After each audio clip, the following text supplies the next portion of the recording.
Social media पर सबसे ज़्यादा वायरल खबर ईवीएम को लेकर है। ईवीएम को लेकर लगातार सोशल मीडिया के जो यूट्यूबर्स पत्रकार हैं वो लोगों की प्रतिक्रिया ले रहे हैं और ख़ासकर सुप्रीम कोर्ट में जो वकील हैं उनकी प्रतिक्रिया ले रहे हैं और वो बहुत ज़्यादा वायरल हो रहा है। और सोचिए, आज के समय में टीवी अखबार भले इसकी चर्चा ना करे, संसद में स्पीकर भले ईवीएम शब्द बोलने पर सांसद को बैठा दे, लेकिन सड़कों पर जब आप निकलेंगे तो लोग ईवीएम कह रहे हैं। नमस्कार, मैं शंभू कुमार सिंह और आप देख रहे हैं नेशनल दस्तक। सोचिए, राजीव गांधी की सरकार थी, 412 सीटें जीत कर आई थी। पता नहीं उनको क्या ज़रूरत थी कि वो ईवीएम लेकर आ गए और अगली बार वो चुनाव भी हार गए। ये कांग्रेस की देन है। उसके बाद 5-10 साल तक मनमोहन सिंह की सरकार रही। उस दौरान लगातार ईवीएम को लेकर आडवाणी ने सवाल उठाए, जीएल नरसिम्हा ने किताब लिखी और सुप्रीम कोर्ट गए, जो अब बीजेपी के पूर्व सांसद हैं सुब्रमण्यम स्वामी। उसके बाद वीवीपैट लगा। इसका मतलब ईवीएम संदेहास्पद था, तब भी चुनाव आयोग नहीं मानता था। लेकिन सोचिए, ये बात मैं आपको क्यों बता रहा हूँ, ईवीएम का विरोध क्यों शुरू हुआ और कैसे अलाया क्यों गया। एक बाबा साहब के बारे में प्रचलित कहानी है कि बाबा साहब जब संसद से निकले तो उनके चेहरे पर मुस्कान थी। तो किसी एक दूसरे सवर्ण नेता ने कहा कि बाबा साहब आज बहुत खुश है। तो उन्होंने कहा कि हमने बहुजन समाज को वोट का अधिकार दिया है, राजा रानी का ऑपरेशन कर दिया और अब बहुजन समाज को सत्ता में हिस्सेदारी मिलेगी। उसके बाद उस शख्स ने हंसते हुए कहा कि हम पैसे से खरीद लेंगे। शुरुआत में यही हुआ। SC/ST के रिजर्व सीट पर लोग अपने नौकरों को चुनाव जिताने लगे। खैर, राजनीति आगे बढ़ी। पिछड़े की तो कोई बात ही नहीं करता था। SC/ST को रिजर्वेशन था, उस पर लोग अपने नौकर अपने बस वाले लोगों को जिताने लगे। उसके बाद 80 के दशक में फिर राजनीति बदली। बाबा साहब का परिनिर्वाण हुआ, देश को मान्यवर कांसीराम साहब मिले।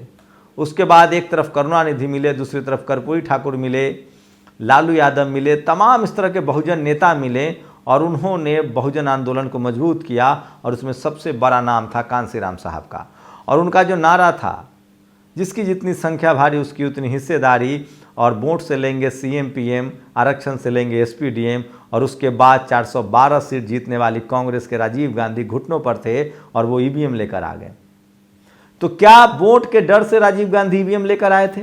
उसके बाद राजीव गांधी की सरकार चली गई, VP सिंह की सरकार बनी, PV नरसिम्हा राव की सरकार बनी, वो चली। उसके बाद जनता दल की सरकार बनी। उसके बाद फिर 2 बार जब बैक टू बैक कांग्रेस आई, तब जाकर ईवीएम पर बहस शुरू हो गई और वो बहस आज और मजबूत हो गई। अब तो खुद कांग्रेस बहस कर रही है। लेकिन कई ऐसे सवाल हैं जो पैदा करता है। आज एक शख्स ने कहा कि पहले फ़ोन करने जाते थे तो सोचिए किस तरह से होता था। आप फ़ोन कर रहे हैं, पल्स रेट 4 सेकंड का है, 3 सेकंड का पैसा देना पड़ता था। आप रेड लाइट पर जाते हैं, 35 सेकंड का रेड लाइट सेट कर दीजिए या 45 सेकंड का। लोग कह रहे हैं कि जब सैटेलाइट जो है वो कंट्रोल हो सकता है, जब चांद्र पर मंगलयान कंट्रोल हो सकता है, तो ईवीएम क्यों नहीं कंट्रोल हो सकता। यहाँ तक कि कांग्रेस ने यहाँ तक आरोप लगाया कि बैटरी 100% चार्ज कैसे। तो वो तमाम सवाल हैं। एक बार चुनाव आयोग ने कहा कि हम चैलेंज देते हैं, बिना छुए हुए ईवीएम को हैक कर दीजिए। बताइए, ये कोई सवाल है? चुनाव आयोग उसके बाद भी सुप्रीम कोर्ट में लोग लगातार जाते रहे। सुप्रीम कोर्ट में अभी एक हलफनामा में कहा चुनाव आयोग ने कि हम वीवीपैट की गिनती कराएंगे तो बहुत समय लगेगा। सवाल है कि जब 1-1 महीने तक वोटिंग के बाद ईवीएम बैठा रहता है, ईवीएम में वोट पड़ जाते हैं। देखिए, सोचिए, इस बार वोटिंग हुई 7 नवंबर को, गिनती हुई 3 दिसंबर को।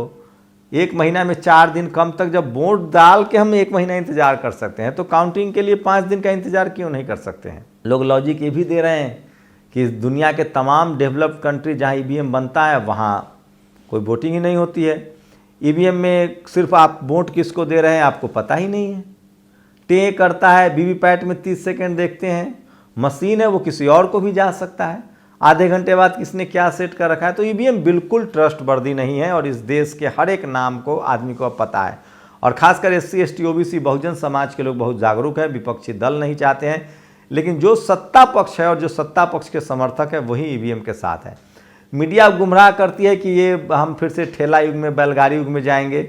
बिल्कुल नहीं। दुनिया में ईवीएम एक ट्रांसपेरेंट व्यवस्था नहीं है और कम से कम डेमोक्रेसी को तो ईवीएम के खतरे से बचाना पड़ेगा। हम मान लो ठप्पा वाला वोट देंगे तो हम अपनी आंखों में देखेंगे ना कि हमने बीजेपी पर या आम आदमी पार्टी पर या BSP पर ठप्पा मारा है। फिर उसकी बंडल बनेगी, काउंटिंग होगी, वो बैलेट पेपर रहेगा। रिकाउंटिंग करवा सकते हैं। लोग कह रहे हैं कि 80 से ज़्यादा उम्मीदवार किसी क्षेत्र में हो जाएंगे तो अभी ईवीएम इस्तेमाल नहीं कर पाएंगे। वीवीपैट की पर्चियाँ नहीं रखी जाती है। खुद मुख्य चुनाव आयुक्त ने कहा, पूर्व चुनाव आयुक्त ने, कुरैशी ने, कि 6-6 लाख वीवीपैट खराब हो, ये तो संदेह है। तो ईवीएम को लेकर लगातार असंतोष बढ़ रहा है। बहुजन समाज के लोग लगातार जागरूक हो रहे हैं। मैं फिर कह रहा हूँ, कांग्रेस के वो सारे पाप हैं जो धीरे धीरे छन कर बाहर आ रहे हैं, लेकिन ईवीएम में सबसे ज़्यादा ईवीएम के विरोध में कोई है तो वो बहुजन समाज के लोग हैं। SC ST OBC के लोग बिल्कुल ईवीएम पर भरोसा नहीं करते हैं और ये ट्रांसपेरेंट व्यवस्था नहीं है। लेकिन जो सत्ता में लोग बैठे हैं वो ईवीएम के खिलाफ बोल नहीं रहे हैं। उनको लगता है कि सब कुछ ईवीएम ही है। तो खैर, टीवी अखबार ने हमेशा ईवीएम का विरोध किया। एक बार मैं इलेक्शन कमीशन के ऑफिस गया था, ईवीएम पर प्रेस कॉन्फ्रेंस थी, मैंने 1-2 सवाल पूछे, उसका जवाब नहीं मिला। तो सोचिए कि ईवीएम को लेकर चुनाव आयोग का क्या इंटरेस्ट है। आखिर लोग अगर पोस्टल बैलेट से, बैलेट पेपर से वोट करना चाहते हैं तो चुनाव आयोग को क्या दिक्कत है। और जब 1 महीना विधानसभा चुनाव में समय लगता है, 5 दिन तक लगातार वोटिंग करवाइए, 5 दिन तक लगातार गिनती करवाइए, तो भी 10 दिन। चलिए 1 महीना लगता है, अगर 1 महीने में वोटिंग हो सकती है तो 5 दिन गिनती करने में रुका नहीं जा सकता है। जो आदमी 30 दिन तक वोट डाल के इंतजार करेगा वो 35 दिन तक नतीजे के लिए इंतजार नहीं करेगा।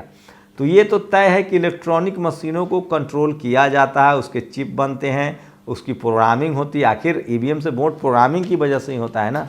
अब जापान ने क्या प्रोग्रामिंग की है, सरकार क्या प्रोग्रामिंग करवा ले। सोचिए, भारत में जो लोग 1 रुपया का सिक्का नहीं छोड़ेंगे, जो ज़मीन का 1 इंच नहीं छोड़ेंगे, वो सत्ता छोड़ देंगे, वो सत्ता के लिए बेईमानी नहीं करेंगे। क्यों हम आपको डाउट ऑफ बेनिफिट दें। तो ये सबसे बड़ा सवाल है और इसको लेकर वाम से बहुत ज़्यादा आंदोलन चला रहा है, जागरण अभियान चला रहा है। अब जो पार्टी ईवीएम लेकर आई थी, मायावती जी बहुत बार सवाल उठा चुकी हैं। पहले लोग, तमाम सवर्ण मीडिया, मनुवादी मीडिया कहते थे कि मायावती को प्रॉब्लम है, अखिलेश यादव, तमाम विपक्ष के जो लोग हैं वो पूरी तरह से ईवीएम के खिलाफ हैं। और सुप्रीम कोर्ट में हज़ारों याचिकाएं दायर की जा रही है, तमाम वकील ईवीएम के खिलाफ है। जब से 4 राज्यों में चुनाव हुआ है, 5 राज्यों में, और कांग्रेस 3 जगह जीत गई है, तो अब कांग्रेसी भी सक्रिय हैं और हज़ारों पिटीशन डाले जा रहे हैं सुप्रीम कोर्ट में कि ईवीएम से चुनाव ना हो, ये भरोसेमंद नहीं है। सुप्रीम कोर्ट को इस पर संज्ञान लेना चाहिए। वहीं भारत सरकार उन टीवी चैनलों को, उन मीडिया, सोशल मीडिया प्लेटफॉर्म को भी बंद कर रही है जो ईवीएम को लेकर खबर चला रहे हैं। लेकिन सोशल मीडिया पर सबसे ज़्यादा वायरल खबर है तो वो ईवीएम है। लेकिन तमाम आज के डेट में सत्ता पक्ष के अलावा कोई भी ईवीएम के समर्थक नहीं है। वहीं बामसेफ का तो कहना है कि एक बार कांग्रेस एक बार बीजेपी, ये ईवीएम की करतूत है और ये दोनों की सेटिंग है। ग्रुप ए, ग्रुप बी, यही बी टीम है, ए टीम, बी टीम, नागनाथ, सांपनाथ। वहीं कुछ लोग कह रहे हैं कि आखिर जब ईवीएम नहीं सही है, गलत है, तो बीजेपी तेलंगाना क्यों नहीं जीत गई, बीजेपी मिजोरम क्यों नहीं जीत गई, पंजाब क्यों नहीं। अरे सर, चोर चोरी भी करता है ना तो वो तरीके से करता है। आप ऐसी राज्य में कैसे जीत जाइएगा जहां आपका वोटर ही नहीं है। और ऐसा भी तो हो सकता है, एक शख्स ने लिखा कि बकरा छीनने के लिए 1-2 मुर्गा, मान लो कुत्ते को हड्डी दे देते हैं और घर में घुस जाते हैं ताकि कुत्ता हड्डी खाता रहे। तो लोग कह रहे हैं कि बकरा छीनने के लिए मुर्गा दे देते हैं, मतलब एक दो छोटा राज्य हार जाएंगे ताकि ईवीएम पर भरोसा बना रहे, वहाँ फेयर चुनाव होने देंगे।